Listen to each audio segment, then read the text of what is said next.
Welcome to Today in Prophecy. Daily news in 15 minutes or less. It is news from the perspective of the Bible. Well, lots of news today. It appears that Israel has entered into an agreement with Hamas, thanks to Trump, and a lot to say about this.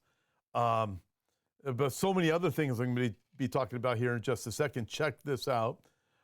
Davos elite gathers, and they say the top concern right now, they're not even saying it's pandemic this time. They're actually saying it is wars. We have the Pope back in the news. Greenland is back in the news.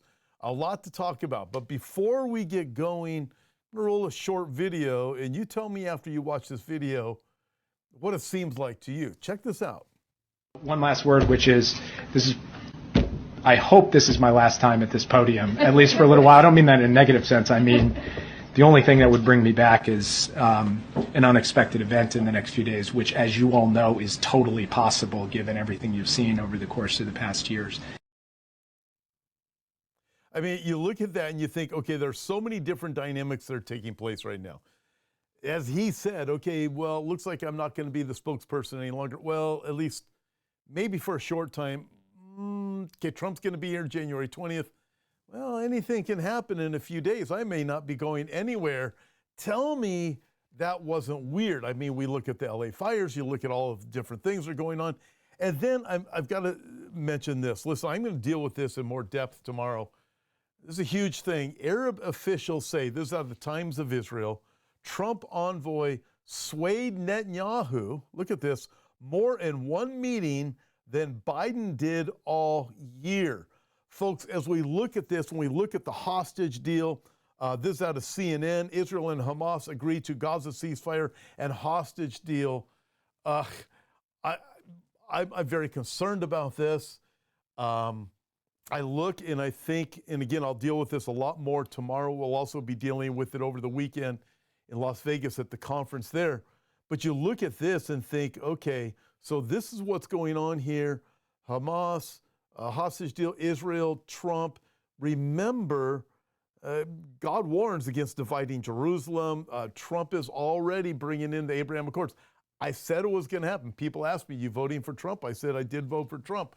And I said, and you know what? We're going to be dealing with the Abraham Accords right off the bat. Well, it looks like this is going to be in full swing. He's made it very clear.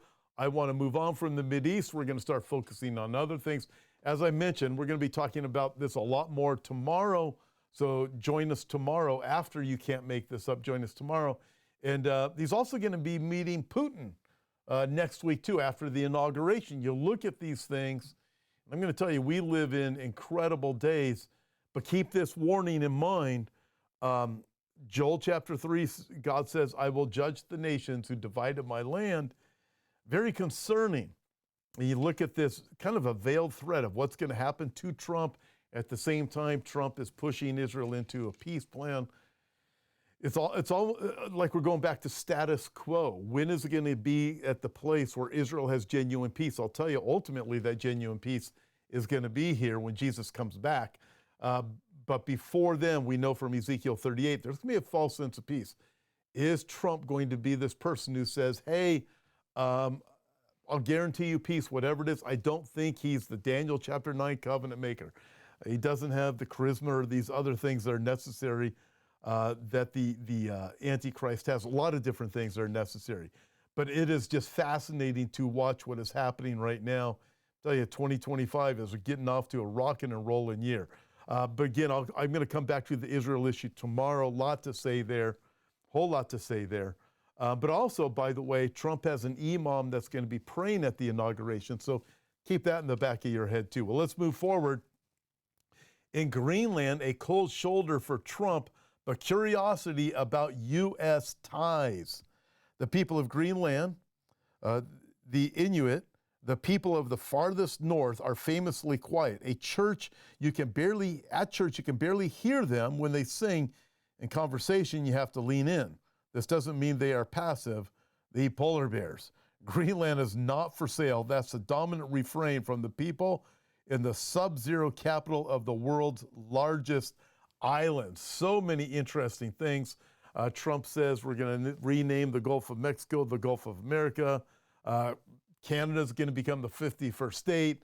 We're going to take Greenland. I've talked about that, especially when you go back and you look at the Club of Rome. Folks, we live in amazing days. Absolutely incredible to watch what is happening. Moving on from there, MSN reports wars top global risk as Davos elite gathers in shadow of fragmented world. Armed conflict is the top risk in 2025. A World Economic Forum survey released on Wednesday showed a reminder of the deepening global fragmentation as government and business leaders attend an annual gathering in Davos next week. Nearly 1 in 4 of the more than 900 experts surveyed across academia, business, and policy-making ranked conflict, including wars and terrorism, as the most severe risk to economic growth for the year ahead.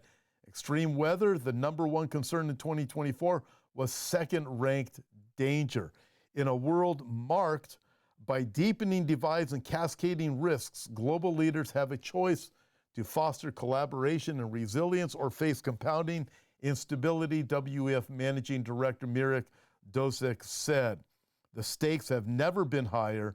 The WEF gets underway on January 20th, same day as the inauguration. And friends, I'm telling you, we see interesting things. Wars and rumors of wars. Remember that, Matthew chapter 24, Jesus is very clear. In the Olivet Discourse, he also warned of pestilences. I don't know if you saw the comments coming from Tedros, director of the World Health Organization. He says, baby, another pandemic is coming. I'm just telling you, and we are going to have to do everything we can. Two, of course, is for your peace and safety. Not sure if you caught that. I'll be bringing that up also later on, too. But this is just amazing to see all of these different dynamics taking place. And then, of course, all of the climate concerns. I would call them the climate lies. You look at the fires in Los Angeles. Obviously, to me, they were deliberately started or possibly by transformers. I know it was windy. We'll just give them that. But regardless, these people are saying it's climate change that started those fires. It's absolutely absurd. The lies are unbelievable. But nevertheless, let's keep moving forward because more to talk about. Israel 365 News says Pope Francis goes fully anti-Semitic while decrying anti-Semitism. Pope Francis lied once more about Israel's efforts to defend itself against Islamist entities attacking its citizens, entirely adopting the Hamas-run health ministry's narrative. An aide to the pontiff gave his 2025 State of the World speech after a cold left people unable to provide the address personally. In the address, Israel's defense was described as shameful. The spiritual head of the 1.4 billion Catholics called for a diplomacy of home and a diplomacy of freedom to replace what he termed the horrid commerce of war. He called for more humanitarian aid to Gaza and the establishment of a Palestinian state inside the borders of Israel. He called for a ceasefire, implying a solution that would leave Hamas in control of Israel's southern border. Friends, you look at this. We saw the report. You've seen it. Talked about it yesterday. Half of the world's population is anti-Semitic. We saw that yesterday in the report, right? You see this coming out of the Pope. The Pope saying we need a Palestinian state.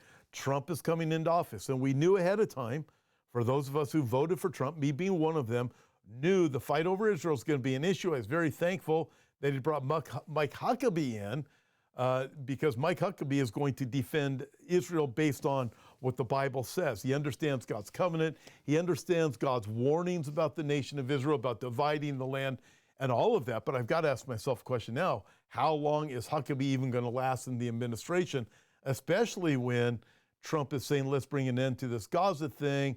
Now we have this peace deal, this ceasefire where Israel's releasing terrorists. Absolutely insane what is happening. I mean, Israel's done this status quo for Israel. Give us one person back, we'll release 1,000 terrorists. This is what Israel has been doing since their beginning. And guess what? Israel lost. I'm telling you right now, Israel lost on this. This is really bad. And the Pope is saying, let's give a Palestinian state.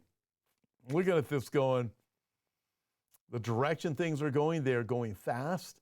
And again, God says, I'll bless those who bless thee, I'll curse those who curse thee. You got to wonder, as my friend Bill Koenig has pointed out, when it comes to the nation of Israel, you mess with them, you mess with Jerusalem, you put in policies to divide the land and tie their hands. Natural calamity, natural disasters will come upon your land. You look, you go, what's going to happen? And then we opened up with that very strange speech that was given about the resignation. Am I really going to resign? Well, we'll see what happens in the next few days. I might not be leaving my post. You know, you just look at all of this and you just think, this is amazing. Just amazing to live right now. Israel National News says Iranian VP claims Israel planted explosives in our centrifuge technology. Iranian Vice President Mohammad Javad Zarif accuses Israel of planting explosives in centrifuge technology purchased by Iran for its nuclear program. The timing of the alleged incident remains unclear. I would say this, I don't know if this actually happened, but if you think back to the walkie-talkies and the pagers, I would think anybody in Iran, Hamas, Hezbollah and Iran especially, would be very leery of any technology where even if it didn't happen, it's inside their heads thinking, uh-oh, we have a problem. Israel probably snuck something in via Mossad or whatever operation they had, and we're unaware of it. We aren't able to, we don't have all the facts. What are we going to do about it? Hey, Israel's won the psychological game here. But in that, at the same time, I look at this, you saw the statements from the Pope, hey, what Trump is saying about Israel right now concerning pushing Israel into a corner, getting them to just lay everything down. Again, we know there's going to be peace and safety in Israel. It's probably, for anybody traveling to Israel, it's probably going to be great for a year or two. Until the time of the rapture, anyways, it's probably going to be really good, I'm guessing, is the direction things are going. But nevertheless, it's concerning too. I'm just saying, Israel needs to be on guard. They've got to be watching their own back. They need to be very concerned. Israel's, I believe, is going to be pushed into a difficult corner. I'll talk more about that tomorrow. But God bless you guys. Thank you for joining me today on Today in Prophecy. Hey, if you didn't yet catch out my prophecy update with Pastor Kurt Reed earlier today, it was live. God bless you guys. Go back and check it out if you haven't, and we'll see you tomorrow.